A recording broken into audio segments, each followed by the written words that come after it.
but there are on an average, 3 billion liters of untreated waste injected into the Ganga every single day.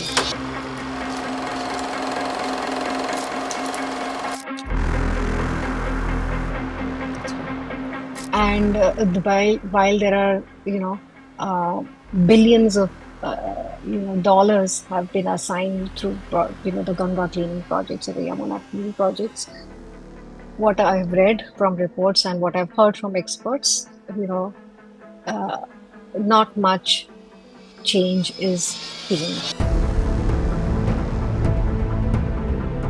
The Yamuna is ecologically dead for the 22 kilometers that it flows through Delhi.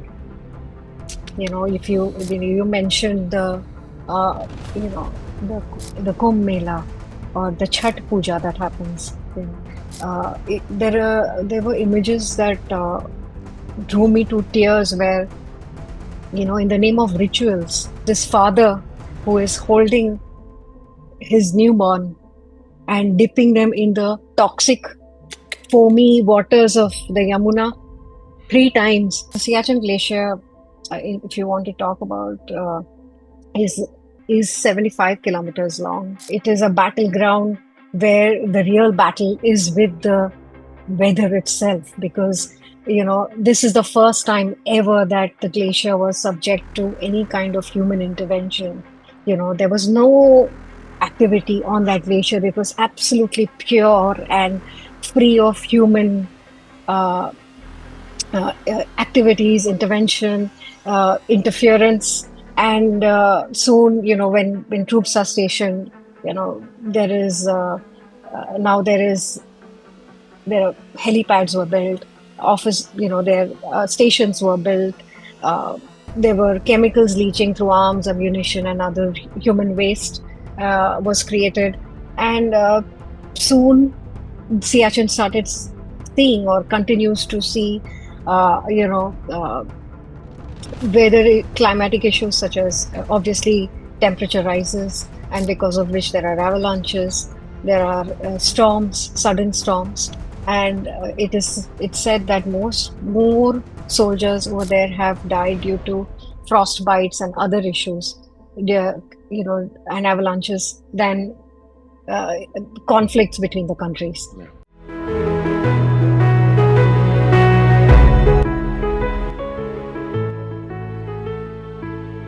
So first of all, Vaishali, it's truly an honor to have you on our podcast, Discovery of an Author. And I'm really glad that we were able to set up a day and time. We were I trying know, since a long time, but I was very, very, right? very excited. My team was very excited, and the viewers will get to know soon why, because the subject on which you've written the book is very, very, very important, and I wish more people write about it and talk about it. We'll get into that. But first, Vishali, thank you. Thank you for accepting and being here. Thank you so much, Raghav, to you and your team for doing not just, reading the book for the sake of reading, but you've done such an amazing in-depth analysis of every story and, tried to get to the, bottom of every story, and not just why it was written, how, and I'm totally impressed. And because for me as an author, or I would be probably speaking for all authors here, that it's always great to be speaking to somebody who has read the book, who is comes from a place of being very informed about the subject. So so we know what we are talking about. No, you're We're all absolutely right. Couple of days back on LinkedIn, just a trivia, because you're so right. On LinkedIn, there was an author who posted a image with text on it, and the text was, "Dear podcasters, I get invited every day to be on your show, physical or virtual. Please read my book, prepare questions, send me, and then we'll talk, because none." And I've gotten this feedback, Vaishali, from every author. And some of right. the authors are like, we cannot believe that you read. I'm like, that is the ground zero. Yeah. I mean, that's the fundamental step, right? I mean, how else are we going to justify anything? Yeah. Yeah. So thank you for saying that. No, Vishali, no, now minute. we'll get into. So I'll tell our viewers a little bit about yourself. So you basically are from Bombay. You Yes. were an engineer who turned into writing. You have written so many children's book, so many articles you've written, fiction and non-fiction. I guess over 300 articles you have written, and Yeah. you are also a columnist, and your work has been published across publications. And this book that you have written, Submerged Worlds, and we can show the book at this point. Okay. I'd love to. Yeah, Always like to Submerged show World. off. Yeah, my pen is also in the book because of the notes that I Yeah, had see taken. this is my reading copy, and over a few sessions it becomes well thumbed. Ha ha ha. And I enjoy that. Yeah, it Yeah. opens up really good, na? When it opens up really well when you have read and read the pages, Yeah. they come Yeah. alive. Yeah. you know so Yes. Vaishali, first of all, before we start, from your perspective, and I would want to know, the genesis of the book. I think Submerged World is a great book. I was fairly surprised, to be very honest with you, to know that Indian authors are writing on such topics. So I have read a couple of books by Amitav Ghosh, because Yeah. he has now started writing a lot of non-fiction specific to environment, Yeah. specific to so many things. So Yeah. when I was very surprised to know that, and when I used to try to find books like these, they were always Mm. foreign authors, Mm. international authors who were really writing on all the subjects known to humanity. Yeah. And over here, I was limited to very few. Like, fiction is very powerful. In non-fiction, you have mythology, you have spirituality, you have politics, you have geopolitics, and and about the history, ancient history, present history, future and economics, and everything. But I was very happy. Submerged Worlds and the other amazing stories of India's mighty rivers, something that we just take for granted. So before talking a lot about it, first of all, Vaishali, I want to know from you the genesis of the book. Let's start from the fundamentals. Who all inspired you to write this book, and what all inspired you to write this book? It could be any incident, anything that happened, any particular group of people you were following, any one person you were following, various parameters combined to, give out Yeah. one output. So I just Yeah. want to first understand why this subject, what is this subject, and the genesis of this thing. Okay. So, the year was 2022, and I was working on my book on Indian languages. I don't have it here. Tatung Tatung and other amazing stories of India's diverse languages, uh, which not only celebrates languages, but it focuses on how languages are integral to the survival of our societies, and not just tool for communication, and how the survival of languages depend, or rather how the survival of so many communities and depends on the survival of their languages. And while I was working on that book, I kept thinking about what other elements in our society are so integral that they are central to our existence. So, and in the same year, around this time, around end of May, June, my family and friends, we were on a trekking trip to Uttarakhand. And there, when you're in Uttarakhand, you're in the midst of high mountains, deep valleys, rivers everywhere. And I didn't just initially it was almost uh, like a romance with rivers, because there the have all the Himalayan rivers, perennial rivers, and they gush and flow, and it's a sight to behold. And but slowly as our trip progressed, I started noticing other things about rivers over there. I started noticing completely uh, barren riverbanks, or trucks full of sand by the riverbanks, debris dumped into the rivers which block the flow of the rivers. I and while all the other stories started unfolding in my trip, in the last week we were by the Bhagirathi River, which holds highest dam in the world, the Tehri Dam. And I happened to learn in a conversation with our driver that, when he was showing us, that magnificent dam and the river, that, his house is submerged under that river. I said, what do you mean submerged under that river? I felt so naive uh, while I asked him that. But he said, when this dam was built, nearly 125 villages were submerged under it. They've been drowned, and we were asked to, uh, move out and evacuate our homes and to New Tehri, which is a nearby small town. But yeah, he's like, I had, I used to be a farmer.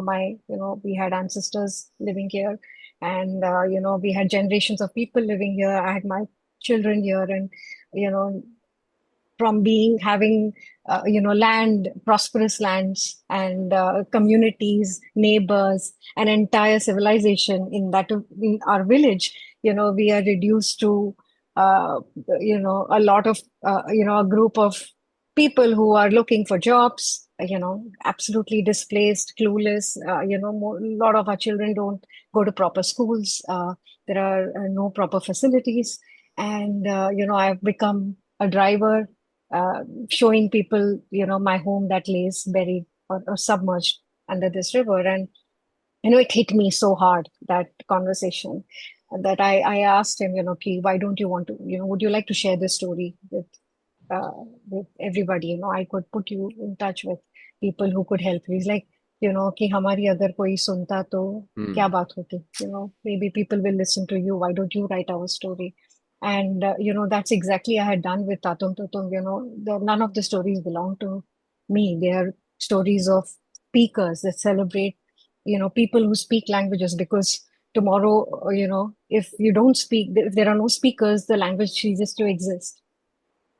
And I realized that rivers are not just rivers, it's entire ecosystem of uh, invisible people, invisible marine life, and stories that are invisible and overlooked. And I thought that maybe, these are the stories I've been looking for all this time. And that's where I think, the seed for this book was sown, on the banks of the Bhagirathi. And yeah, it's been a journey after that, because one story led to another. And there are 21 main stories and so many other micro stories embedded within the main stories in the book, there are so many stories that I wanted to write, but I was unable to, for a whole lot of reasons. Because there are because these stories, belong to people like, our driver, who have been displaced, and thousands of people have been displaced. Even as, for example, the Sardar Sarovar Dam on the Narmada alone had nearly 325 villages and 100 to 200,000 people who have been displaced. So this is a story. This book belongs to these people who have been displaced: the farmers, the landless owners, the artisans, the laborers. Uh, this book belongs to all the biodiversity that has been disturbed and damaged because Yeah. of dams and other abuse that we have caused to the rivers. This book belongs to the marine life, the amazing aquatic life, endemic life that thrives or used to thrive in our rivers, and is sadly critically endangered or even extinct. And so I thought, these uh, you know uh, maybe I should, put in some effort to see if I can uh, bring these stories, uh, which are rather inaccessible to readers. And, right. And I am so grateful to all the people who were with me on this journey, because I could not have done this on my own, because I'm not a riverine expert. I'm not a scientist or environmentalist or any kind of expert. So this big book belongs to all the karyakartas who work in Narmada Bachao Andolan. It belongs to people living in Uttarakhand who have whose under whose homes canals have been dug, and they have protested and devoted their lives to the cause of the rivers. It belongs to zamindars in Kashmir who have are unable to cultivate their rice because of reduced flow in their rivers, and so many other people who have helped me to mask makers in Majuli in Assam, who have helped me to bring that part of uh, you know uh, a geography closer to our readers. Uh, so yes, even people like I think I've been blessed to have people like Medha Patkar, who's an anti-big dam activist, and who has been very closely associated with this book, and she's helped me to understand the intricacies and the nuances of what happens when dams are constructed, what happens before and after and during, and continues to happen, because it's been decades since the Narmada Bachao Andolan was formed in the 80s, and they're still fighting, you know, for being properly resettled and rehabilitated. And I salute these people who are, have stood their ground, for their rights, for what is fair and just. And I hope I have done enough justice through my stories to, uh, so it's just an humble and honest effort, and I hope that comes across through the stories. Sorry for the interruption, but our YouTube statistics show that around 65% of all of you who are consistently consuming our episodes are not subscribing to our channel. So, this is my request to all of those who do enjoy our content and are finding value in it to please subscribe to our channel. This is the only way in which we can grow. Thank you, and please continue watching and listening to this episode. No, it actually does. And I think whilst you were talking and whilst you were explaining, very powerful. I mean, I was thinking that these subjects and these topics are also submerged topics. People Yeah. don't, you don't even go there. In the present times, the kind of a crazy world we are living in, not just in India, but globally. I mean, I see the things which are happening globally, right? It's Mm. very easy for people to get distracted and get concerned on the wrong things, which might not end up having that much big of an impact like these subjects can have, right? These rivers and waters and environment and everything, they are what makes us humans. They are Yes. sustaining the planet. If your foundation is not right, it doesn't matter how many dance forms the dance floor is going to break. You won't be able to do anything. So I think the foundational topics, as a country, we are a growing economy. We are facing so many problems from the ecological perspective, from the anthropogenic perspective, from the industrial perspective, from the resources perspective, be it petroleum, be it anything, export, import, and all that stuff. I think it's very important for people to know. And your book is the stories it has very beautifully. It conveys that. It also exposes the problems. It also, there are stories of hope. We'll get into that as well. There are so many things that a person would get to know. And I think somewhere they would be very mindful about these things. At least it would be there somewhere in their heads and minds if they do go through the book. So very powerful book, Vaishali. So once you did decide and that this is the topic and the subject you do want to write on, I really am curious to know your approach towards researching, collecting data, because there are many stories from various parts of the country. How did you start the research? What was your process? Did you meet people on ground, off ground, virtual, physical? How did you start? How did the research work start, and how much time did it take you? And what was that journey like? So like I said, I started around May, June of 2022, and the book was out last month, March of 2025. So, but writing is just one part aspect of writing, creating such works. There is probably for a year or so, I was just, you know, gathering information, resources, trying to put my head around, what stories would work, what stories are doable. There are so many stories that I would have loved to write, but I just couldn't because I didn't have the right, resources. I looked for all stories. My effort is always to look for primary resources for people who have been directly involved, in either, in those issues. For example, in the case of submerged, in dams, and I had karyakartas from Narmada Bachao Andolan. I had Medha Patkartai herself. I have for the story that I did, a small story on the project, the Mammoth project, infrastructure project that they're doing in Great Nicobar.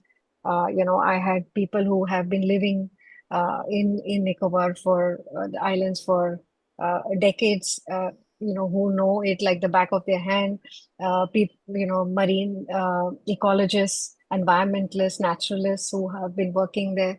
Who can give the real picture, because one of the reasons that I look for these resources is because a lot of these things are not documented. Yeah. If you Google for certain information, you'll probably find even official resources giving contradictory data, or differing data, and you don't know what is the actual. Even if you then you say, okay, let's pick the latest data, but still, it could there are there are chances that they are not accurate, right? But people who are working closely, Yeah. are probably, they don't just give you information. There is it's information with packed with wisdom, Yeah. packed with experience, knowledge, and a whole lot of empathy. And there is a lot of emotional intelligence involved in, when you are working, talking to people. I interviewed so many people across the length and breadth of the country, who for whichever stories I was working on. So I could, cull out, exactly what is necessary for my stories.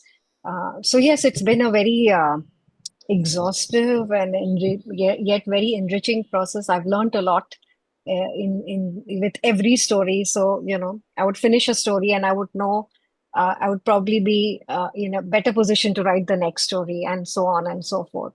And of course, I have to mention my editor, Sushmita. She's uh, when you're doing a book like this, you need, somebody to sound your stories off and exchange ideas, and, get some kind of assurance that yes, you're on the same path. So she's been a, tremendous force behind this book.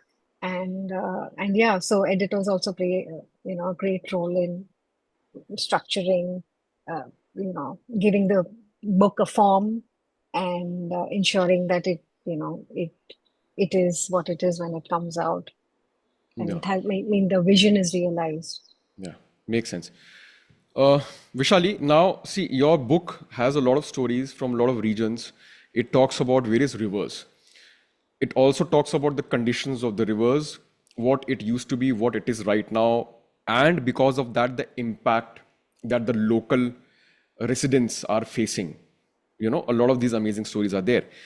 Before we again get deep dive into some of the stories, because I really want people to be very mindful about our resources.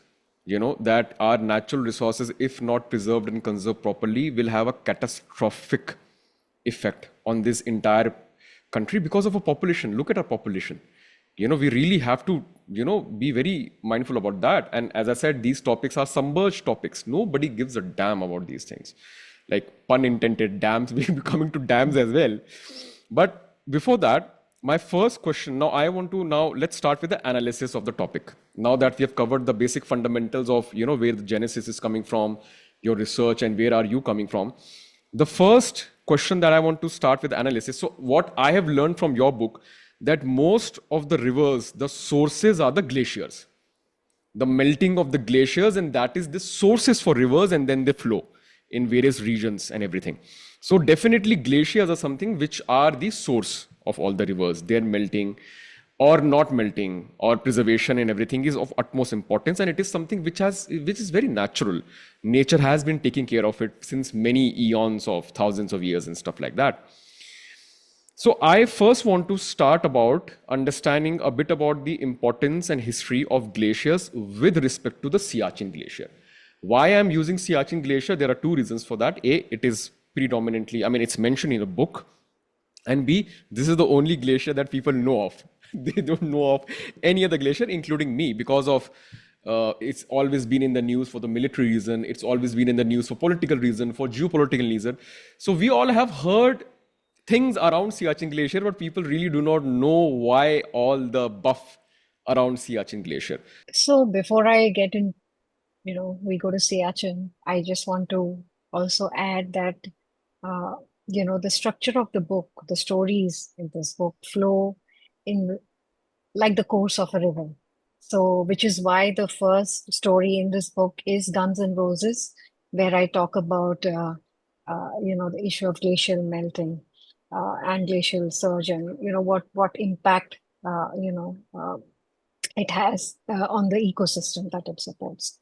And now coming to Siachen, and yeah, I also picked Siachen because you know, I thought it was a great hook for this story, and Absolutely. it was a great way to unravel this mystery that Siachen is, because we only know, we see these really brave soldiers, not just braving the very what do you call it, absolutely hostile weather in Siachen. And so Siachen is, the Siachen Glacier, if you want to talk about, is 75 kilometers long, and it's it has an altitude of roughly 18,000 feet. And uh, if you see the geographic location, to be simply put, this it's almost triangular. It's got Pakistan to the left and China to the right. Okay. And nobody knew that Siachen existed until, uh, the 1950s, 60s, 70s. It was there was a Colonel Narendra Kumar, very renowned mountaineer and soldier in our armed forces, who noticed that in a map, by the U.S. Army, he noticed uh, that there was this glacier, which was part of shown as a part of Pakistan. And then he decided to get to the bottom of it. He actually climbed the glacier in 1978, I think. And it was in 1981 that our tricolor was unfurled at Glacier Siachen for the first time. And around a few years later, around 1984, I think, it was, Operation Meghdoot happened, because, intelligence learned that, Pakistani troops were, headed up the glacier. And I think before they could reach, we sent our troops. And, you know, that's when, uh, Siachen was introduced to the world, I think. And but it became, I think that in 1984 it became the highest battleground Yeah. in the Yeah. world. And but it is not just a battleground between uh, India and Pakistan or China, but it is a battleground where the real battle is with the weather itself, because Yes. this is the first time ever that the glacier was subject to any kind of human intervention. There was no activity on that glacier. It was absolutely pure and free of human uh, activities, intervention, interference. And soon, when troops are stationed, there is now there are helipads were built, office, their stations were built. Uh, there were chemicals leaching through arms, ammunition, and other human waste was created. And soon, Siachen started seeing, or continues to see, weather climatic issues such as obviously temperature rises, and because of which there are avalanches, there are storms, sudden storms, and it's said that more soldiers over there have died due to frost bites and other issues, there, and avalanches than uh, conflicts between the countries Yeah. you know. So, and the glacier has also retreated over the last few decades. But you know, uh, it would be foolish to even say that, considering recent events or even events in the past, that uh, Siachin will ever get demilitarized. Yeah. Uh, but it should be a cause for concern because when glaciers retreat, when glaciers melt, Mm. what happens is that uh, there is sudden increase in the water in the that flows in the rivers. Mm. Like Siachin feeds the Nubra River, Mm. which in turn Yes. is a tributary of the Shyok River, and which finally flows into the Indus, okay, which supports millions of people. Now imagine, because of glacial melt, suddenly sea levels rise, river courses are disturbed, and river levels rise. You can only imagine the kind of downstream damage that it can cause. But once there is very high risk of flooding, when glaciers melt. But there is something called a glacier mass imbalance, is what I have learned. I'm not a glaciologist, but from what I have read and what I have learned from experts, is that there is a glacial mass balance that happens because every winter, it's in simple terms, every winter the glaciers accumulate Mm. layers and layers of ice and snow, and every summer they melt. So if this accumulation and melting, which is Mm. I think the term is called ablation, where the accumulation and ablation are almost the same, there is a balance in the Mm. ecosystem, right? But when there is the accumulation is not enough to make up for the losses that happen due to melting, then what happens is, then subsequently there is less water flowing in the rivers because there is less ice to be melted and less water to be formed, right? And that leads to drought-like situations, and that impacts the ecosystem, the communities that depend on those rivers in other ways. Agriculture, industry, people, everything suffers. So glacial melting cannot be ignored at any cost. Reports suggest that by 2100, two-thirds of the glaciers will be gone.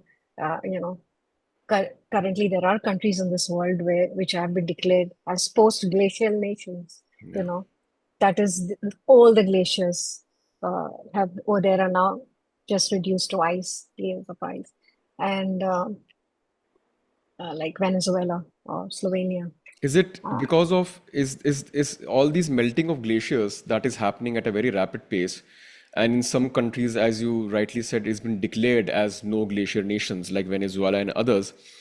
The primarily reason for this happening is anthropogenic? Is it because of the way the environments have changed because of human intervention and industrialization? So I want to know whether this is natural or this is something because of the human activities, because of which the temperatures have risen, because of which now they're starting to melt. So I just want to understand first, is it completely human made, the melting thing, or it's this is how it is?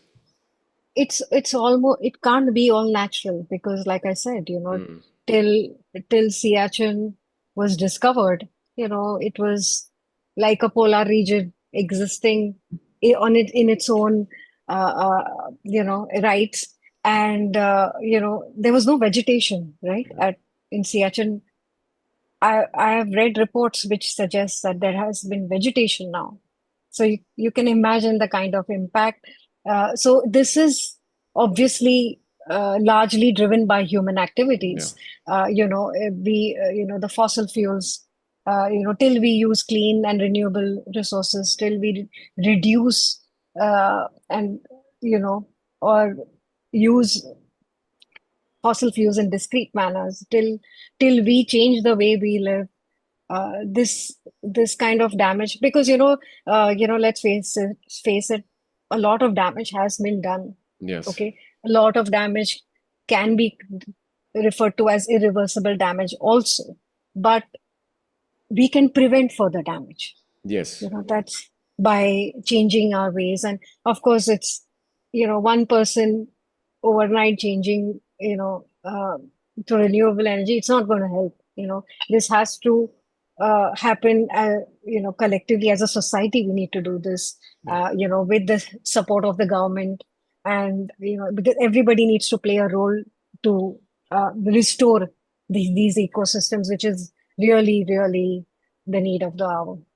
Do you think because Siachen is also heavily militarized, that is also the reason that the priorities for that specific area is not restoration but protection and having ensuring that this property belongs to a particular military army or nation? So I will not deny that, of course, security, is of utmost importance, and I'm not going to, comment on those aspects, because, I do not, that's not even in the purview of this book. What I am trying to suggest through this story is that maybe we need to acknowledge that some part of the damage is due to uh, what we have done as an individual and as a Yeah. society, and we have the opportunity to correct that. If we can start from, like they say, charity begins at home, and like this, if we can start doing things ourselves and spread awareness that, and get more people involved Yes. in using more renewable resources. We need to reduce carbon emissions. We need to bring down uh, uh, the temperature rise. I mean, Greta Thunberg has been at it in, but right, she's, people have been saying that we need to curb the temperature rise by 1.5 degrees, but now we are almost at 2.4, 2.6 degrees Celsius, and it's catastrophic, and and it will show in, it is showing. Yeah, and Uh, eventually it's gonna get worse if not addressed and if not yes, awareness is very important, I guess. You have to repair the damages, but can only happen via awareness. And you need awareness on a massive level that people should know that it is completely proportional to our existence on this nation slash planet. the number of floods that have been happening, not just in Indian cities, but across the world, across continents, is alarming. And but the rate at which these flash floods are happening should not come as a surprise if you are aware of the fact that Yeah. we are we are responsible for this damage that has been caused. Yeah, so because if we continue, so you're saying in a way, just to conclude this part, if this melting of the glaciers continues to happen, we will have massive floods Yeah. because it just keeps on. The faster the rate of melting, the onflow would be even aggressive, and we won't be That, then able to yes. handle the See, impact. climate, weather, very uncertain. We don't know how things work. We don't know what the future has in store. What kind of, you know, uh, how nature behaves, or, how the environment, uh, you know, uh, how the environment reacts to, things that we are doing to this planet. We can't, there are a lot of uncertainties around this, but the certain thing, at least we should focus on what is certain. Absolutely. What is certain is that our behavior needs to change. The way we lead our lives needs to change if we want, because we have seen, in COVID, how nature restored itself, ecosystem restored themselves when we were away from it, right? We have seen how, marine life was back, uh, rivers were flowing during COVID, and because there was no industrial waste flowing. There were Because industries were shut. There was no religious spiritual activities were happening. And so there was no other waste flowing into the river. So we have seen that nature has the ability to restore itself Yes. if we give it that freedom and space to do so, you know. Beautiful. I mean, very powerful, Vishali. This is so profound, you know. I'm just thinking about it. You're absolutely right. It's a very powerful statement. I mean, if we allow her to do her work, it knows how to restore. Because I've heard similar things about the human body as well. So I was able to just draw parallels that if we there's an intelligence and if we just allow it to function, they know what to do. So that's very powerful. It, Thank you. Now, Vishali, I am, I think, coming to a very important part, a very, very strong part of the analysis. And I really want to us to go as deep as possible over here. I really, really do not understand the current state of two of our most important rivers, Ganga and Yamuna. You have even mentioned in the book Yamuna as murder of Yamuna, because that is exactly what is happening right now.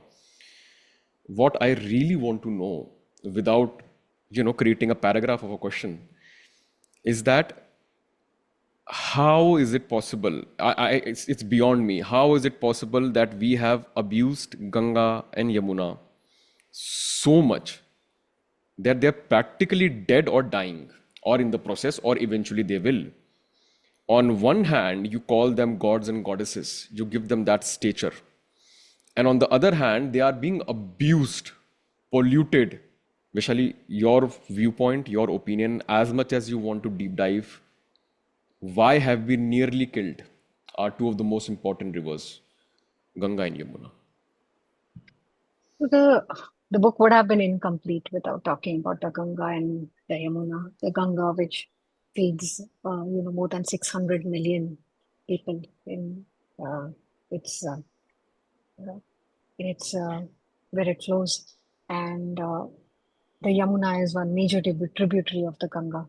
So if I just put it very objectively, uh, the Ganga is subject to a lot of industrial effluents, untreated waste, untreated domestic waste, and uh, it all that flows into the Ganga. And the Ganga itself is subject to a lot of untreated waste, and most of it coming through religious offerings and the cremation that happens along the Ganga banks of the Ganga at the ghats, the ghats that are along the Ganga River. Uh, Everything that I spoke right now it's human led. Okay, today, I mean, things statistics could be different because they're very dynamic, these figures, and they keep changing, and new reports keep coming. Um, In fact, I was talking to somebody about this, and I said, if you read this book after 6 months or a year, you'll find so many figures. Maybe they've changed, or they'll be, because uh, uh, because they're so dynamic. And but there are, on an average, 3 billion liters of untreated waste injected into the Ganga every single day. That's horrible. Okay.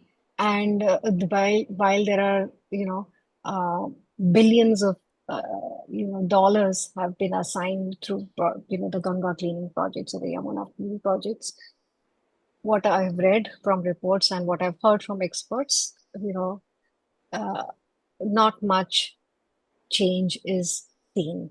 Though there are claims that a lot of sewage treatment plants have been set up, along the Ganga because you need hundreds of them. Uh, uh, the Yamuna is ecologically dead for the 22 kilometers that it flows through Delhi. If you mentioned uh, the Kumbh Mela or the Chhat Puja that happens, there were images that drew me to tears where, in the name of rituals, people, I saw this image, which is, I think I'll be taking it to my grave, is that uh, this father who is holding his newborn, and dipping them in the toxic, foamy waters of the Yamuna 3 times. And this was a video sent to me by somebody who works very closely for the revival of the Yamuna in Delhi. And I have worked very close. I, I was blessed to have somebody who works very closely for the Yamuna for years, and he shared so many stories, and there is so much passion in these people who are working. They love the Yamuna, they love rivers, and there are so many stories that you know you can't, you feel so helpless just while listening to, and somewhere you can't help but thinking that you are a part of it. You know, it's like, I'd gone for a beach cleanup in Bombay, and every time I picked up a wrapper of a Parle G, one of my favorite biscuits, or something else, and I that we have been consuming, and I kept feeling that ye mera to nahi tha, Yeah. and uh, so yes, we have why murder of Yamuna. The story is Murder Most Foul, and about the Yamuna, and the Ganga. I put the focus on the how about the salvation homes and how people go to die by the banks of the Ganga, uh, is is because we are aware of what we are doing. It's not a natural death. You know, there it's it's being killed in a way. You know, like when we say, when I was working on the book on languages, we say, so many languages have died in the last few decades, and so many languages are dying. Language, they don't die on their own. They are being killed. Because we as human beings, we stop speaking them. And that leads to the slow death of the language. And similarly over here, we are aware that whatever religious offerings that some, I think there is a complete, not just lack of civic sense, there is complete lack of awareness, the right kind of education among the masses. That sometimes people, I'm sure that so many people who are, putting their religious offerings like flowers, they feel that it's harmless. Uh, you know, Tons of flowers are flown into the Ganga every single day. And we may think they're flowers, benign, so harmless, you know. But all these flowers are grown using pesticides and fertilizers, and all the chemicals eventually leach into the river water. Uh, all these flowers, when they decompose, yes, they decompose, but they cause algae, which reduce the oxygen levels in the water. So they cause more harm, when you think they're flowers, but all the bodies that are cremated, on an average, 100 bodies are cremated along the banks of the Ganga every day. Uh, Sometimes, people, uh, you know, of what I've read, and, say young children who breathe their last, they are not even cremated. Their bodies are just wrapped and thrown into the river. And during COVID, the Ganga was overflowing with bodies because no cremation was happening, right? And nobody wanted to cremate those bodies.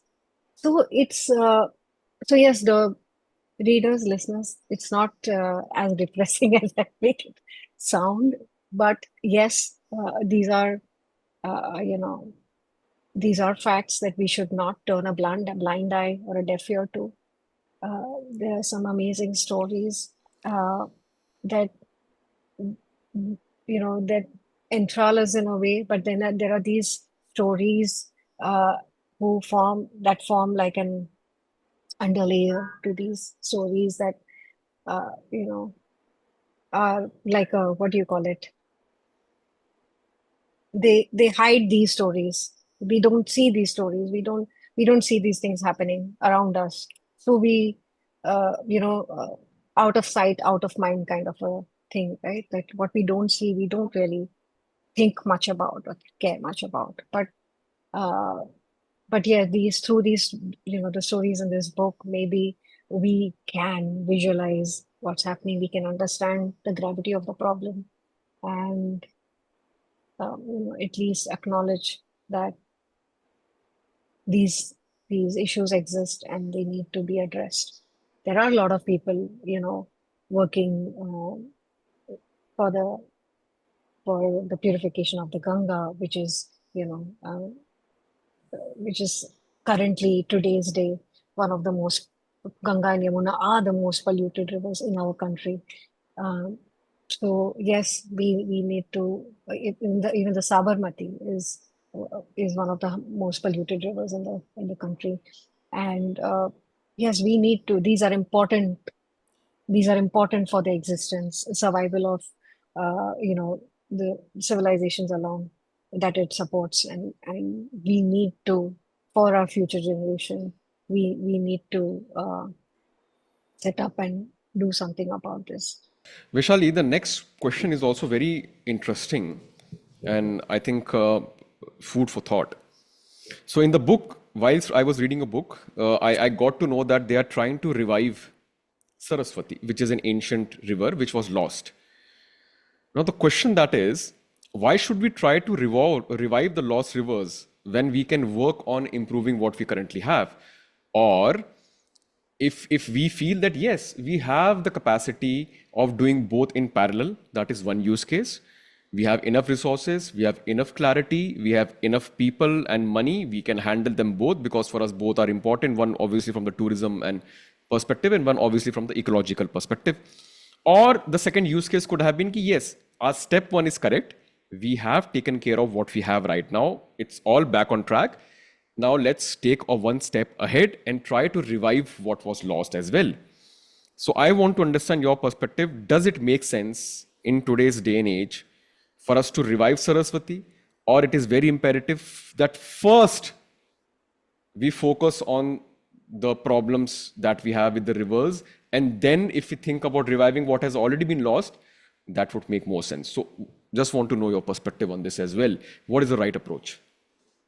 No, like I said, I'm not an expert or in any position of authority to comment on these things, but as an individual, as a human being, as a concerned citizen, you know, we need to uh, work on the resources we already have, then trying to revive a lost river that may or may not Happen. exist or Acha, even acha, you are happen. saying may or Yeah, may not may or may exist. not, may not exist because this is purely through satellite images that we have seen paleo channels and through historical evidences and statistics and studies. Um, so yes, I'm not saying it's there or not there, you know.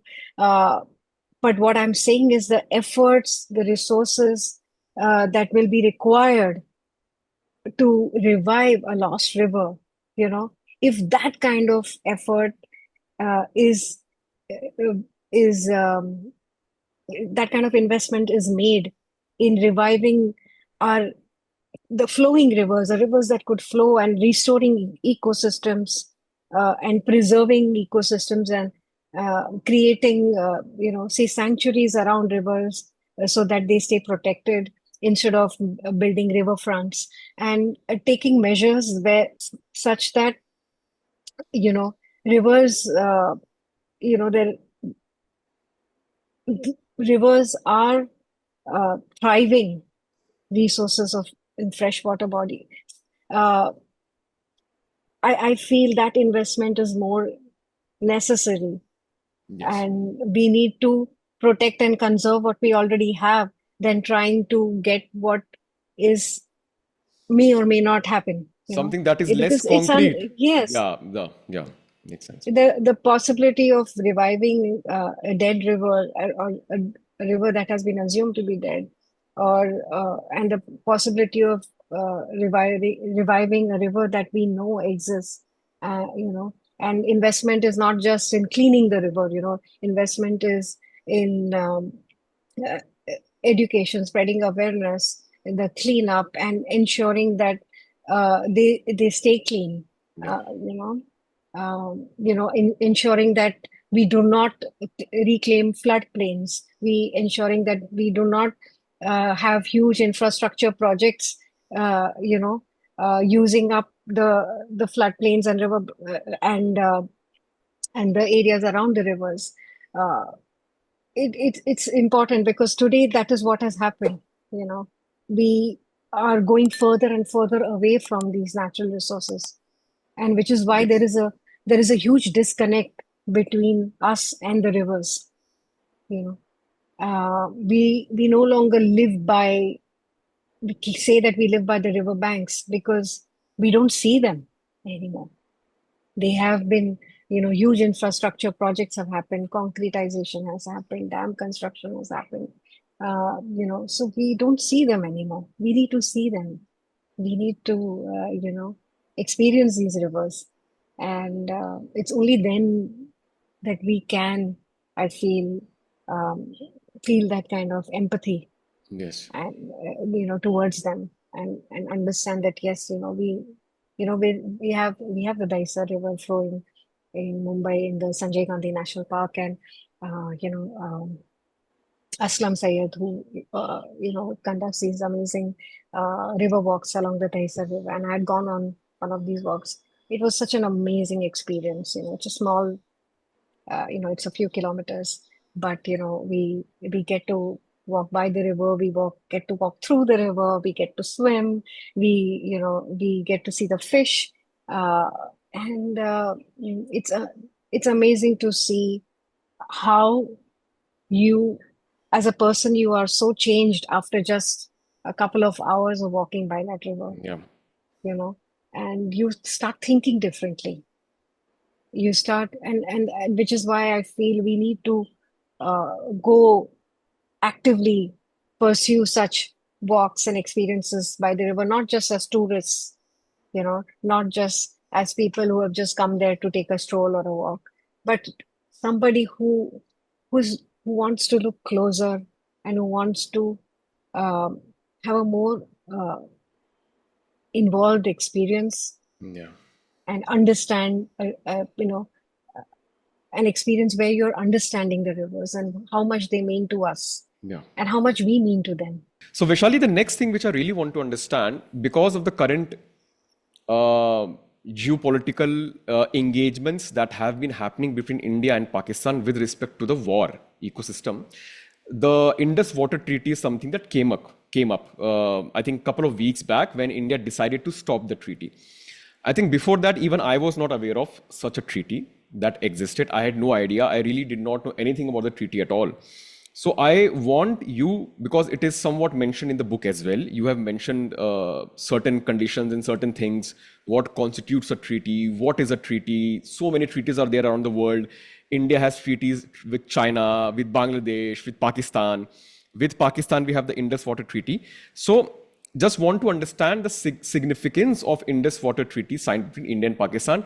What do you mean by that? Let's say if somebody, a child comes up and asks you, "Ki, what is an Indus Water Treaty between India and Pakistan?" How would you like to explain? So I think that would be a great way for people to know rather than speculate, to know what exactly it is. Uh, okay, so in simple words, the Indus Water Treaty was signed between India and Pakistan in 1960 because major rivers flow between the two countries, and you can divide land, but how do you stop rivers from flowing from one country to another? Whether it is India, Pakistan, India, China, India, Nepal, Myanmar, Bhutan, right? Bangladesh. So, so yes, it is important to have some understanding from on both sides that yes, this is how we are going to responsibly address the water issues because millions of people depend on these flowing waters, right? So this treaty was governed by the World Bank, okay, and this treaty defines how uh, the east flowing rivers, which is Ravi, Satluj, Ravi, Satluj, Bias. The eastern rivers. When I say eastern rivers, means they are the uh, eastern tributaries of the Indus. So this is the Indus Water Treaty, the eastern tributaries of the Indus versus the western, which are the Chenab, Jhelum, and And Ravi. Indus River itself. Acha, Indus River itself. Yeah. Yeah. So that with western rivers which belong to Pakistan. Now, as per the treaty, no two parties, that which in this case India and Pakistan, they cannot say if India wants to review the treaty for any reason or the terms and conditions of the or whether Pakistan wants to, they cannot review it if the other party doesn't wish to do it. Okay. This is a treaty where there is no exit clause. One party cannot say that today, no, this treaty is null and void. I want to exit it. No, that cannot happen. It is only under the uh, uh, supervision uh, it of the World Bank that you can do any kind of mediation bit or changes to the treaty. Hmm. It is a World Bank that appoints any kind of committee or any neutral expert to oversee. Okay, if there is a complaint from either side or if there is a concern on either side for the use of the waters, uh, then they appoint neutral experts which help you to resolve these issues. Okay. So far in all these years, the Indus Water Treaty is supposed to be one of the most successful treaties in the world. And uh, from not just having read about the Indus Water Treaty, but even other agreements with other countries, what I have learned and understood is that these treaties and agreements and memorandums of understanding with other countries for use of waters is important from even a hydrological information point of view. We need data from our neighbors, hydrological data, which tells us, if there is a storm, there's a cyclone, whether there is a drought-like situation, flood-like situation, and that helps us to mitigate things at our end or take care of things at our end so that the downstream population is not affected, that we can, mitigate the kind of losses and damages that it could potentially cause. Now, just imagine that I have absolutely no clue about what is happening with the Brahmaputra, the China side or the rivers, the Pakistan side, or Pakistan is clueless about what is happening, how the rivers, because in this case, all the rivers, the six rivers, are Himalayan rivers. So they flow from the Himalayas into and India into Pakistan, right? So hydrological sharing of information between countries is very important, and that is why these treaties hold a lot of significance. Uh, and if any one party says that no, Hmm. this treaty, we do not Hmm. observe this treaty anymore, we will you stop waters. I have I have not much insight into the. I don't want to get into the political side of things, but if any country wishes to stop waters flowing into the neighboring country, you need to have enough infrastructure to hold those waters. Otherwise, you'll end Yeah. up flooding your own country. Yes. Good point. And so there are a lot of things that need to be considered when you make such decisions. And yes, all I want to say that the Ministry of Jal Shakti has, an excellent website where you can, go to and read about all these the treaties and agreements that we have with all our neighbors, and what do they entail, what kind of clauses and policies they have. So it would be a good way to, of course, it's all there in the book. But if you want to have a deeper understanding, then I feel that you should go to that website to learn more, in depth about these treaties. So it's not as if any one party can just say ki now from now onward it is null and void. It's not as easy as it No, it's not. seems for people, because No, this is what was no, people getting ki, oh yes, no. In the heat stopped of the it. moment, Yes, yeah, that's yeah. There are a lot of see. There are every time there is some kind of a conflict. This will come up. There both sides have had issues in the past, but largely this has been a very successful treaty. yeah. And So when you it say survived the war of uh, 1965. It survived the war of 1971. Acha, you So are yeah, saying successful from that point of view that it has been very important for both the geographies to hold on to its commitments. yes, because this treaty is in place in the interest of the people, because this treaty defines how the waters can be used for agriculture, how they can be used for small scale industries along the river banks, people living along the river banks. So a lot of people depend on these river waters. So it's important that uh, you know uh, the countries are very judicious about it. They are very objective about it, and they have um, the the interest of the people in mind at all times. Yeah, makes sense. Beautiful. I think this clarification was very much required, because a lot of misinformation is getting spread regarding this treaty. Even I was a victim of that misinformation. And never did I even think that how could it be just this simple for somebody to just pull back, and not No, you honor it. need to have, I mean, Indus, this is, you're talking about millions of cubic liters of water. You're not talking about, so you need to Absolutely. have, I don't think we have the kind of dams and storage capacity to hold that kind of water. Yeah. Vishali, speaking of dams, now in your book, there are many instances, there are a lot of talks about dams, the impacts of dams, the construction of dams, how the land gets acquired for anything and what impact it has. I was never very clear on about the dams. I always used to think that it was a feat of architectural marvel or engineering marvel. And look at the biggest dam in the world is in China. We have this, we have that, and that is why we control the flow of water. It's all positive. It's all architectural. It's all engineer oriented. It's all about managing the rivers. But when I went through your book and read your book, I started having a shift in my opinion and a broader understanding of these things. So, very specifically, I want to ask a question. Please explain everything about the dams, the good, the bad, and the ugly, with respect to the books, with respect to the book, and with respect to what you have written, so that if readers do pick it up, they'll be able to relate much better. So, I want to know the good, bad, and the ugly of the dams, the real reality. I think this is something that all, students also who have studied in their school would know about the dams, is that, when we became a freshly independent country, we had to prove to the world that, we are a progressive country. We are a scientific country, and one of the ways to do that is through infrastructure and technology. And that is how, that uh, the construction of dams happened, and that is what was happening or already had happened in the West, right? And this was one way for India to show that we are making progress, right?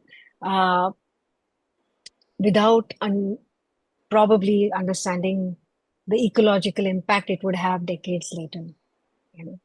And but what I have learned from, in my conversations with volunteers and karyakartas and medhatai and everybody, is that, uh, in fact, one of the main volunteers who I had been working with, he said that they were given 1 hour to evacuate their village of 3,000 people. Just one Uh, hour of yes, notice you're talking about. they were said that the dam gates will close, and once the dam gates close, the water starts filling up.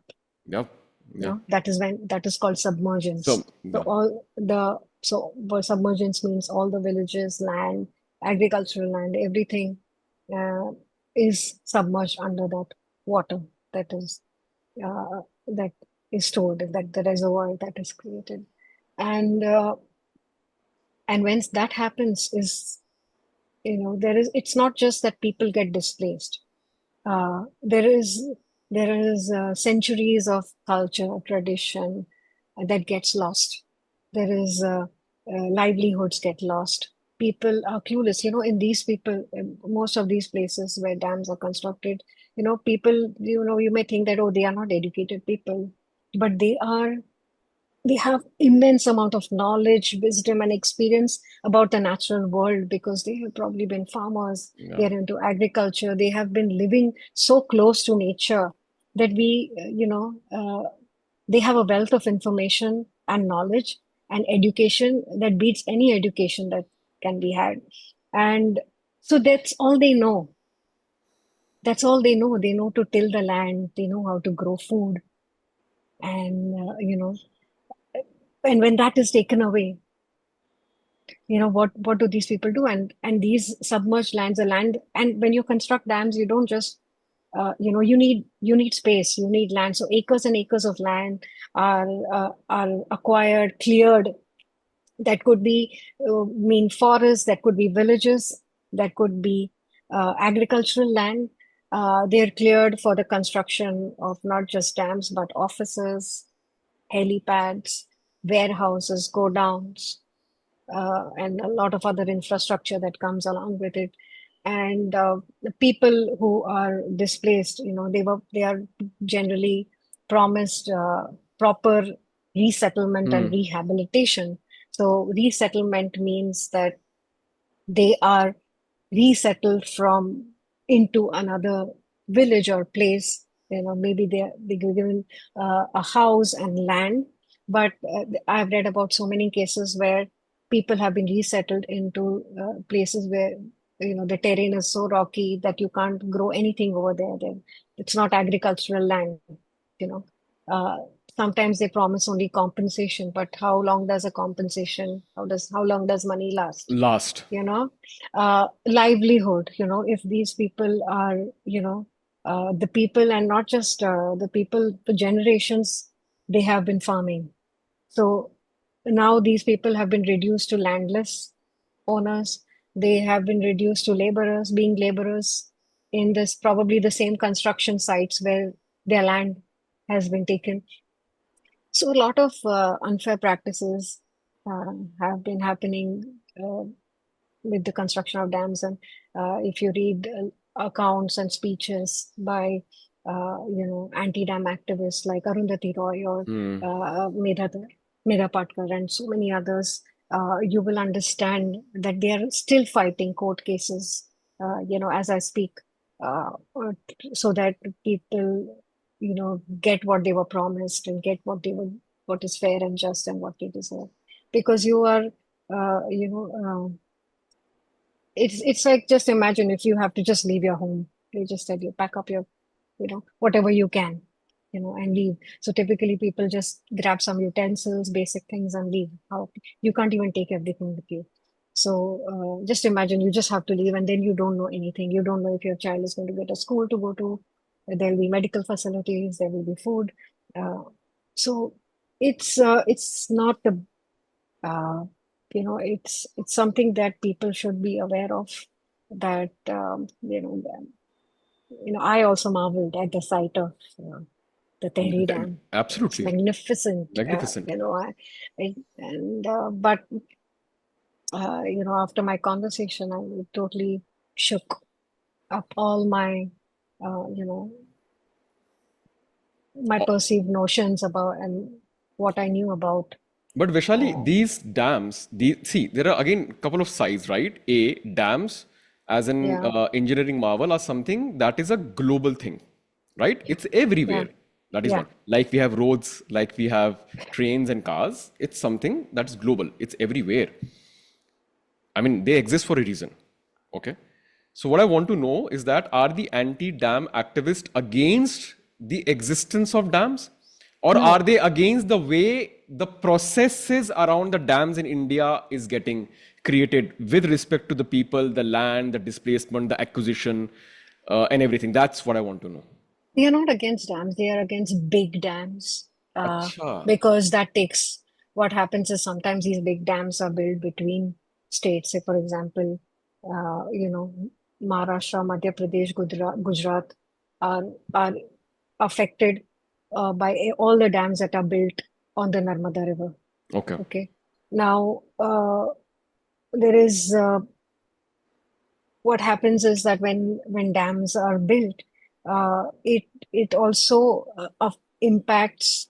the biodiversity of the place. For example, it stops the migration of fish because you're blocking the fish from, flowing freely into Hmm. their natural course of the river. Makes sense. Uh, so they are not against the construction of dams. They are against the unfair practices that our praised people are not getting what they were promised, and it has to be fair. If you are today asked that, you know, you are doing everybody, all these people who have been asked to give up their lands and their livelihoods and everything for the construction of dams are told that you are doing this in the interest of the nation.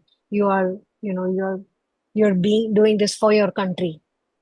But what is the country doing for them for this supreme sacrifice?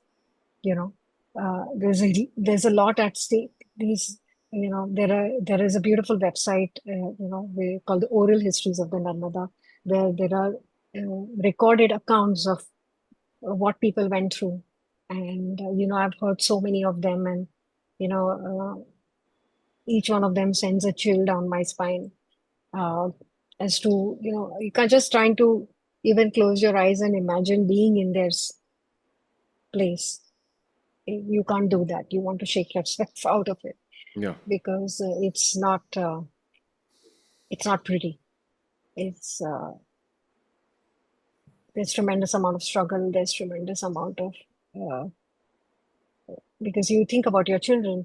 You know, you think about what they will go through. What will they do when they grow up? Will they become laborers? They thought, you know, it's so yeah. People like Medha Patkar and other activists play a very significant role in this ecosystem, and in getting people justice. yeah. And like they say that, there was this placard which I have seen, damned but not drowned. So Hmm. they said that we will डूबेंगे पर हटेंगे नहीं. They Yeah, were they people Many people have stood up that, and it takes a lot of courage to reject compensation, money, yeah. Absolutely. and to stand up for land that they may never see. Yes, So it does. yes, we can keep going deeper and deeper into this, uh, but the idea is that now we are const constantly talking about building more and more dams, Hmm. bigger dams. And unfortunately, what I've spoken with experts, they feel that this is the kind of information that should be shared in public domain. And like Miratai herself said, that there is absolutely no clue on where more than 3,000 dams have been proposed to be built along the Narmada River. She said we have no clue Yeah. where they are going to be built, how big they are going to be, what is the kind of impact it's going to have. So many experts that have spoken to have said that it would be great to have this kind of information available in the public domain so people are aware, of what is. In fact, in the West, now the opposite is happening in Europe and the US. Dams are being decommissioned.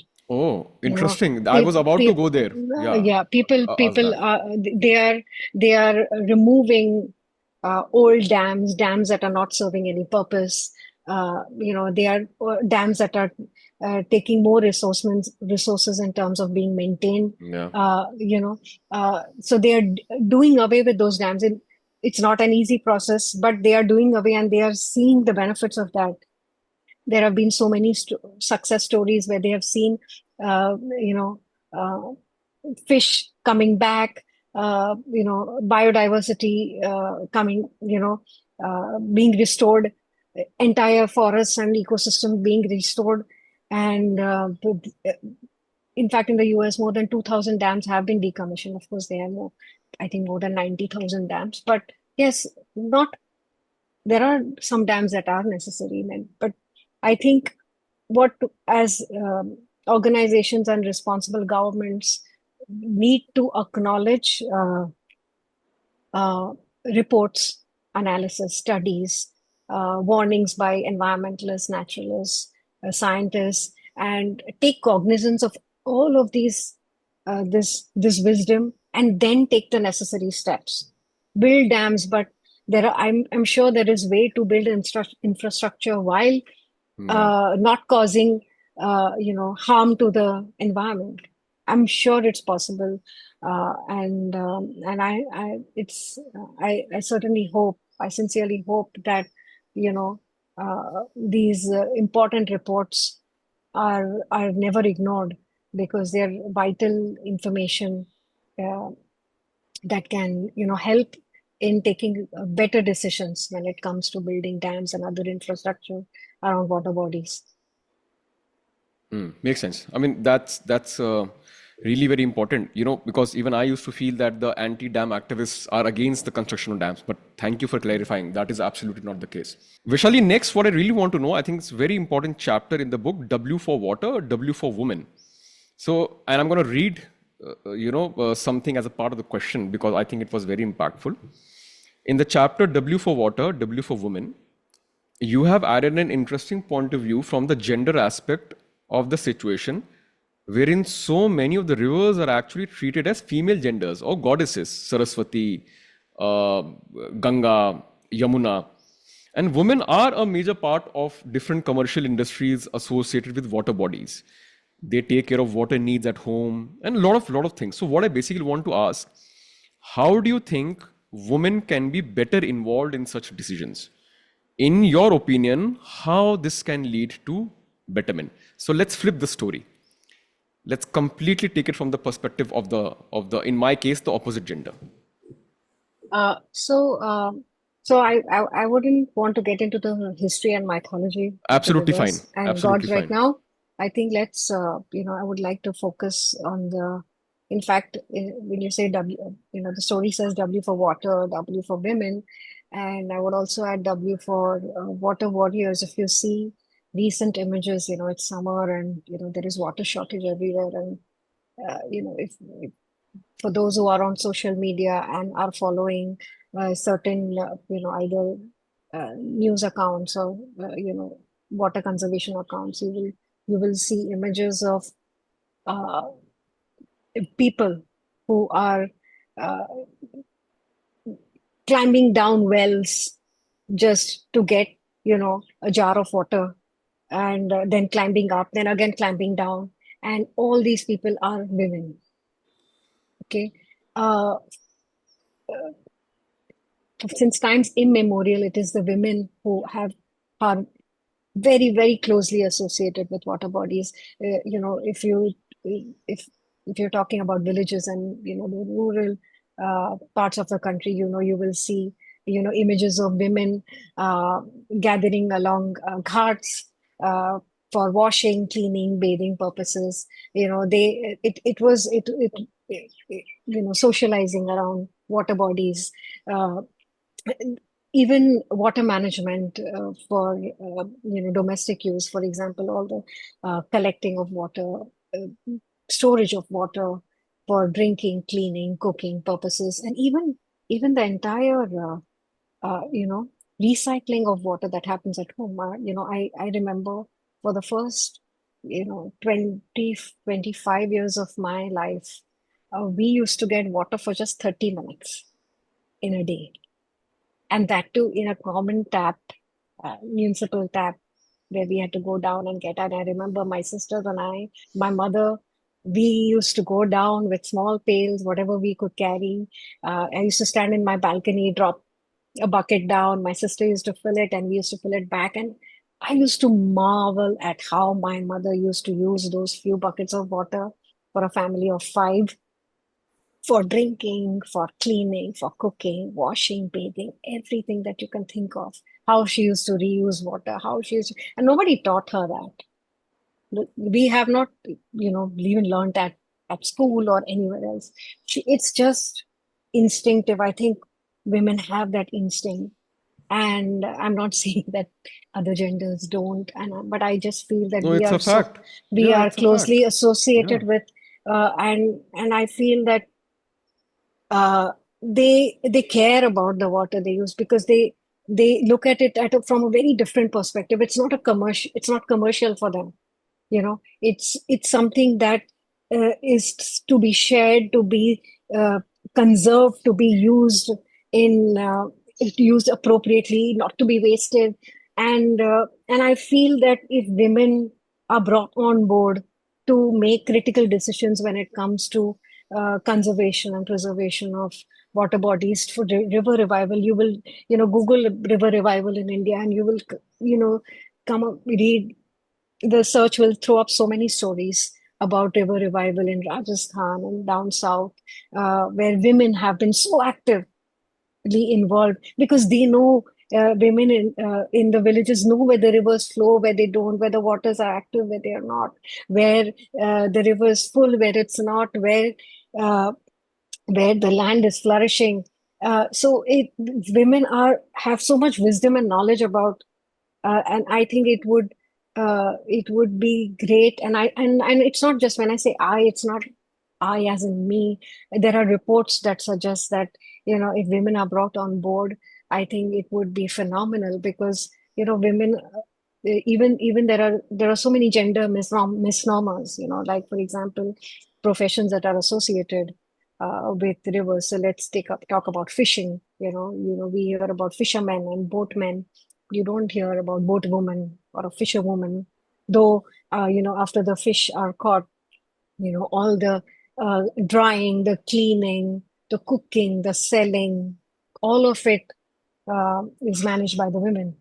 And so it's, at the face of it, one cannot tell. One would feel that it is uh, a male-driven industry, but it's not. I have grown up. There is a fish market where I was growing up, and though I don't eat fish, I used to pass by it several times, and I have I've even written about that fish market actually in the book, and how I've always seen these women, handling fish like magician, even though you enter the place thinking that it will be smelling of fish, but you can smell mogra because of all the gajra in their hair. And they socialize, they are chatting away, they are selling fish, there's haggling happening. And I always associated, fishing with women as a child. Yeah. And and I feel it's, I think, women, uh, the perspective should be heard. And also, as is evident, I think I've said it so many times, that it's not enough that women voices like those of Arundhati Roy and Medha Patkar, you've seen women standing up for rivers. And it's not just them. You will see so many other stories where, women have talked about the Dudhnoi River, where women have been uh, protesting against illegal sand mining in the Dudhnoi River, which is a very recent story. So I feel these are important voices, irrespective, uh, and I feel they should be heard and taken into account. Makes sense. I mean, that is even this chapter was extremely profound. Really shifts your perspective. Really shifts your perspective, and you think. And that is why this question came, because we really wanted to flip the story. We really wanted to imagine a world wherein more of the things are women-led and oriented, specifically in this domain, and see how things could change and improve and be better, because that nurturing and that growing part in women as an instinct or as a character or as a biological thing is extremely powerful, and that can, if utilized properly, can lead to amazing results. I truly believe in that. So that was a very powerful chapter, Vishali. So I really Thank wanted you. to highlight that. Vishali, Thank you. let's come to the last question, and then we'll do the book reading part of it. So you have, highlighted some amazing initiatives taken by the river warriors and a lot of people. If very quickly from the chapter 21, if you can share a story about Mr. Ashok Updhyaye, also known as Yamuna Baba, some touch upon a little bit about him, and then end it in a way wherein I, as a common man, could also have some takeaways. Okay, in my limited capacity, at least this is what I could do. At least this is what I could do, and if I like, this is how I can go deep into it. If I really want to go ahead, so we can start with the river warriors. We can then go into Mr. Ashok Upadhyay, Yamuna Baba, and then end it with the way that what common citizens can do in the limited capacity, and then if they want to go ahead, it's up to them. Yeah, so I was, always wanted to conclude this book with stories of hope, with stories that, all is not lost, that there are stories of survival, there are stories of revival, and we need to focus on these stories because it is only these stories that can bring about the change that we want to see in this world. And I was talking to, an expert on Yamuna, and, he told me, have you heard about Yamuna Baba? I said, no, I've not heard about Yamuna Baba. He's like, you must read up about him, then read about him and then we will talk. And, I immediately hung up and I started reading about him. And I came across Mr. Ashok Upadhyay, and, what he stands for, what he's been doing for the last 20 years. And and then I just, I called him, the expert, back, and I said, what a powerful story. And he said, yes, and I said, this is uh, how I'm going to not just end my story, but begin a new chapter, and I think it would be a fitting end to what I have been trying to say through all the other stories in the book. And Upadhyay ji has, he's an engineer, I think, and but he gave up his job and he became a newspaper vendor, and because he thought that, that's the most beautiful job in this world, because you are just spreading news, good news, uh, you know, and he thought that he was being a messenger of God. And he grew up by Yamuna, uh, and he saw how it changed, and he revered the Yamuna as as his mother. And when you say Ganga Maiya, Yamuna Maiya, and we treat them like mothers, in like, somewhere I feel we are so close to our mothers, and somehow somewhere we take them for granted that they're always there, they're always going to do things for Absolutely. us, they're always around, and we feel so safe and comforted in their presence. Yes. And so, but somewhere we take her for granted, but we also respect our mothers for who they are, uh, and what they mean to us. And I feel we have lost that respect for, when we say, Ganga Maya or Yamuna Mata. And he said that, when he was a child and he used to go with his father to the by the banks of the Yamuna, and, there would people would defecate along the banks, and his father would cover all the defecate feces with mud, and he would be like, why are you doing that? He's like, when when it's something good, you spread, but when you cover the bad things, they don't spread. So in a way, stopping the bad things from spreading. And From that becoming lessons, contagious. yeah, and that stayed with him, and he decided that he is going to keep uh, his Yamuna Ma clean. And every single day for the last more than 20 years, he goes to the ghat, he cleans up quietly. He doesn't ask people to join, nothing. He does his cleaning of the ghat, the banks quietly. He grows native trees. Now there are birds coming to the river bank that, you know, that he said, I used to see these birds, I used to hear these birds every day as a child, and but for years they had disappeared, and now they're back.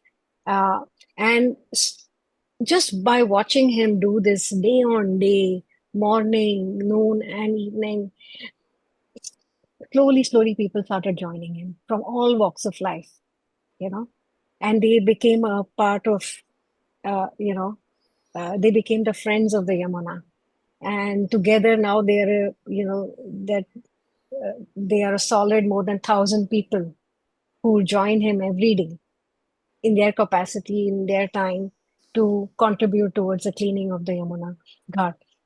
And it's called the Friends of Yamuna. You can even look it up, and the kind of work they do for the Yamuna cleanup. It may seem like one person cleaning one part, one patch, but I think this is exactly how this is a very powerful story which tells us that, we can also do this. We can also own a part of, a beach or a river bank or a part of a neighborhood and clean it. And just looking at us, I'm sure others will join in. And it can slowly, what started as an individual's passion can turn into a movement slowly, and you won't even realize, and there is another individual, Siddharth Aggarwal, he's an aerospace engineer, but he's devoted his life towards the river, for the rivers. He's walked for thousands of kilometers along the Ganga, Betwa, Son, Ken rivers, and not just as a traveler. He's gone on an investigative journey along the rivers, and he he fights against all these issues he has, and especially sand mining. And he said something very powerful that I would like to read, if Absolutely. I may Let's please do read it. that. Yes, let's do that. So he says, on standing up for our environment, Siddharth says, for anyone interested in addressing the slow decimation of our environment and our planet, a very important thing to do is to slow down. Slowing down allows us to look at things close and far and make interconnections between demand generation, resource use, production, and resource extraction. He adds, as one begins their journey, initial steps involve changing one's own practices and actions to align with values that prioritize the planet, something that I think we've been talking through all the questions. However, this journey must quickly move on to finding like minded people, identify the systemic issues that continue to degrade the environment, and collaborating to push larger systems like governments to undertake more efficient and responsive large scale actions. One very one example, shining example of this is the Pune River Revival Group and the Jeevat Nadi Group, which is very active in Pune for the revival and the preservation of the Mula and Motha rivers. And, they have been constantly battling the construction of a riverfront and, illegal sand mining that is happening over there. But they have stood up for every tree that has which has been marked for cutting. They have created an entire culture around the rivers over there. Every weekend morning, you will find people singing songs about rivers, playing music, sharing stories, and just walking around rivers, birding and doing all sorts of things just to spread awareness of how important these spaces are for us, for our children. If these spaces are reclaimed, there, I mean, by, riverfronts, then it's riverfronts are not extension of rivers, but they are extension of urban projects into the rivers. And it's just taking us further away from Away them from them. instead of bringing us closer to them, right? And continuing with what yeah, and Ashok Upadhyay ji says that, leave the rivers alone. I think this was the last line, when I was talking to him, and he said that, just let them be. That's the only way we can coexist. We can allow them to exist, because if they perish, we perish. They don't survive. We we will find it very, very hard. And I think we should wake up before it's too late. And I would love to read just the last concluding lines of this book. Uh, uh, there are many such stories around us that can inspire action in our society for saving our environment from further damage, whether it's by way of volunteering, non-violent protesting, documenting, or educating, or any other way. At the heart of all these stories is the will and resolve to bring about change. The realization that we cannot always wait for others to take an initiative, that we are the others.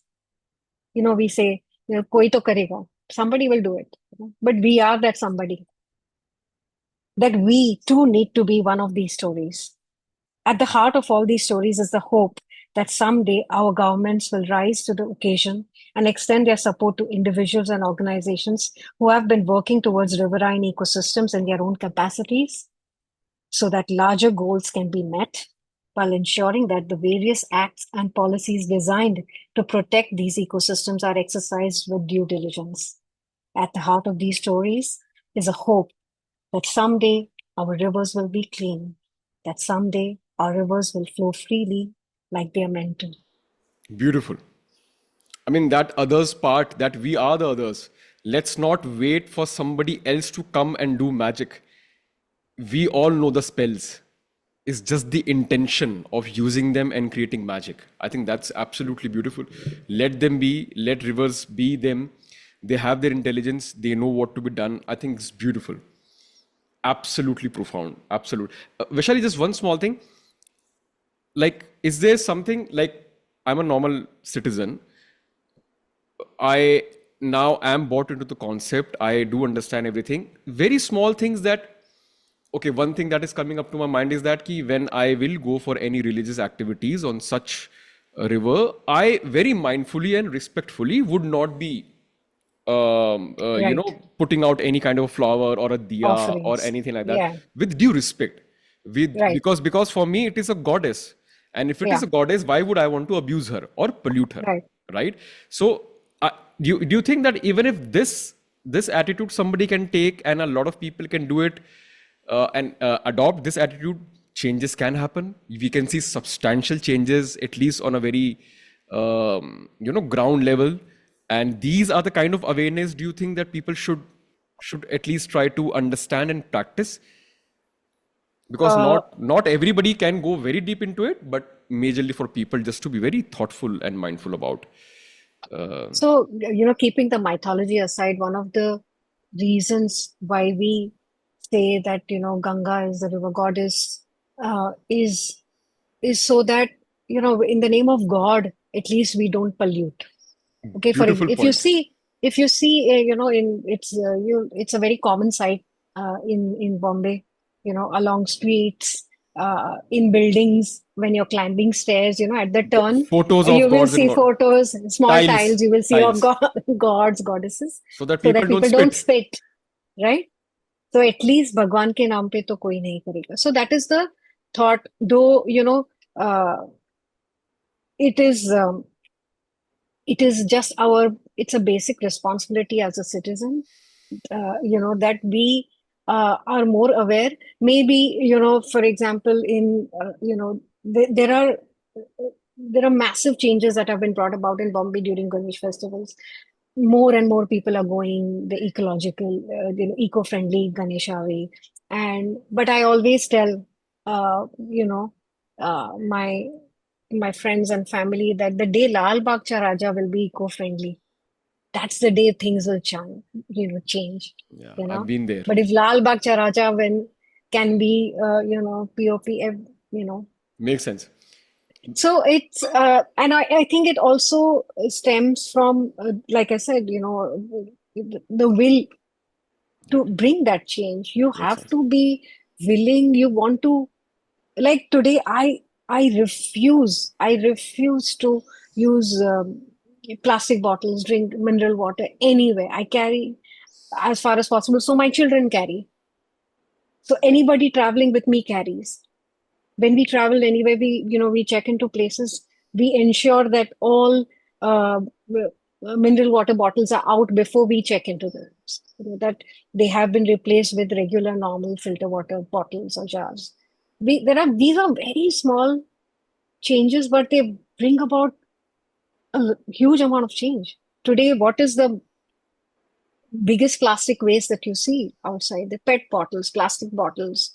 Just this last evening when I was coming back home, I got into the elevator and I saw this guy taking uh, like 3 to 4 crates of those 200 ml Bisleri bottles to some house for a party. And I said, oh my God, you know, as everybody has the freedom to do their, things their way. We Convenience can't comes at a stop cost. people. Yeah, Yes, convenience comes at a cost. huge cost. So, but for many, many years, I have been uh, giving whatever plastic waste that comes out to for recycling. Okay, slowly, so many other apartments from my building have joined in, and who are also now giving their waste for recycling. Maybe it have. the change took over time, and I'm hoping that maybe in the next year, everybody, this entire society does that, and we become like a zero waste society. So these are small changes that Yeah. we can do for on, because all the waste goes into the water bodies. From the rivers, it will go into the seas and oceans. It is impacting the aquatic life, marine life, and we see it. We see that damage happening the world over, you know, and we can just hope. And like I said, these stories, Yeah. belong to all those who are directly impacted Yeah. by this dam abuse, and this book belongs to all those who are trying to correct Yeah. the damage that has been caused. Yeah. So my salute to everybody, and grateful to everybody who is into this, wholeheartedly. Yeah. No, beautiful, Vishali. I mean, this has been such a profound recording for me as well. Everything that you have said, every topic and subject that we have covered, thanks to the book and the stories that are there in the book, I think it's going to be very remarkable for people to know. I think, and we'll try our level best for this podcast to reach as many as people as possible, because I think these subjects are very imperative. I think we have wrapped up everything. Yeah. Yeah. So So I thank you, hope it Vishali. was worth it, worth Yeah, your time. absolutely.